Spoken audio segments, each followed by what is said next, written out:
9 years ago. Just as I enlisted, I got swapped like most soldiers do. I think it's something that they can choose, but I wouldn't think about why anybody wouldn't want it. And I think that everybody that goes into the army pretty much gets the swap, as it should be. Then in the last maybe few months of my army service, I'm sitting on the train, driving back home to see my family for the weekend, and I get suddenly a phone call. My phone rings and I answer it, and hello, it's Recipient, not the, I thought it was going to be like the lottery winner, but it wasn't. Almost, it was actually pretty close, because I got a huge privilege. Like, they told me that I have a genetic twin apparently somewhere in the world, and that he needs my stem cells, he needs my bone marrow because he has leukemia.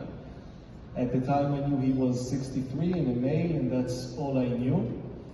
I don't know if from my army service and stuff I came out a little bit tough. The moment when it comes to bloods and needles, I'm so scared. So it took me a second to process. Bombs don't scare you, but needles scare you. Is that not okay? They definitely do. Not anymore, but we'll get to that in a second. They gave me a call, and like I said, they told me that they want me to come to do some tests to see if it's a correct match.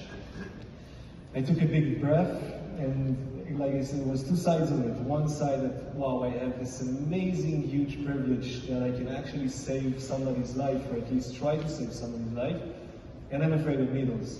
You can imagine that I said straight away, let's go for it. Tell me whatever you need me to do. And then I don't know how much you're familiar with the process itself. I go to Recipient. They have a beautiful establishment in Petah Tikva, a beautiful hospital. And they sit you down in a very comfortable couch. Everybody's very nice. And they put a big needle in one hand, back into your other hand, and you're sitting like this for 8 hours, afraid of blood and needles, just like waiting for it to be over. And of course, with my luck, I've been called for a second day. I heard only a very small percentage is getting called for a second day. But